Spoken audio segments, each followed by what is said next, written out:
2.5 years ago, my partner Andy was diagnosed with cancer. Our children were 2 and 3. Our beautiful family life in Lennox Head was turned upside down. He was a self-employed builder and his income stopped. His treatment in Brisbane started.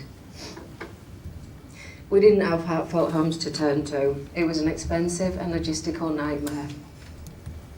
I was consumed with worry for Andy's health. We had financial stress, and being separated from my children was heartbreaking. After 3 nights in Brisbane, I had to leave Andy and go back home and figure out a way to visit him every day. This meant putting the kids in 12-hour daycare and travelling 7 of those hours every day on the motorway. It was exhausting.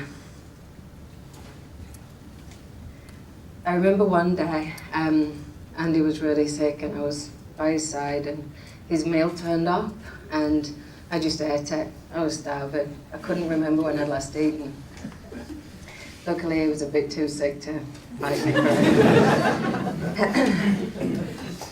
Up to 50% of families have to travel 100 kilometres to be with their loved one. So that's half of this room. Can you imagine having to travel over 100 kilometres just to visit your sick husband, wife, your child? So there's other issues that regional rural families face. Other than travelling hundreds of kilometres, there's psychological distress. It's really tough. Healing takes longer. Patients feel isolated. Some patients face dying alone simply because their families can't afford to be with them. And what practical issues do they face? Well, city accommodation is expensive. So what choices do they have? They can sleep in the wait room if the hospital will turn a blind eye. They can travel hundreds of kilometres, or they can leave their loved one isolated, or they can sleep in the car. We recently helped a mum, Sandra, whose husband was critically ill and rushed to hospital 120 kilometres away. After visiting hours was over, she hadn't even thought about what she was going to do. So she put the kids in the car and she drove around an unfamiliar city at night to find a back street so she could pull over and get some sleep. She was frightened. She was frightened for her kids' safety. Now, luckily, Sandra was referred to us the next day and we could provide 4 nights accommodation to keep her and her kids safe. Were you aware that this happened? Because I certainly wasn't.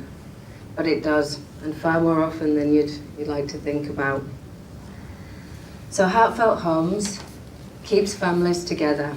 I saw a solution and I decided to do something about it. We alleviate financial burdens of families who are already suffering, which can help patients to heal faster and to cope better. We do this by utilising existing capacity in hotels, motels and service departments around major hospitals. And we use the money that we raise to subsidise this accommodation.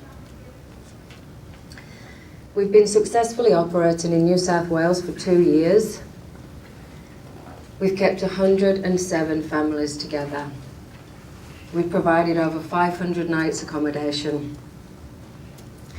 Our goal over the next 3 years is to have a network of Heartfelt Homes rooms, in every capital city. And our focus now is Queensland and Brisbane. We want to give Queensland families the option of caring for their loved ones in hospital far from home. If we were lucky enough tonight to achieve $15,000 in funding, this would enable us to keep up to 30 families together. Now, beyond this is a dream, but $30,000 would enable us to keep 60 families together, 60 families who are possibly going through the worst time in their lives. Our cost per night is $164. This keeps a family of up to 4 together. This is a very real issue, one that I've faced, and one that is so close to my heart. I'm determined to give Aussie families a solution to the lack of affordable accommodation near hospitals. And I want to thank you all for helping us to say yes to Queensland families facing medical crisis. Thank you.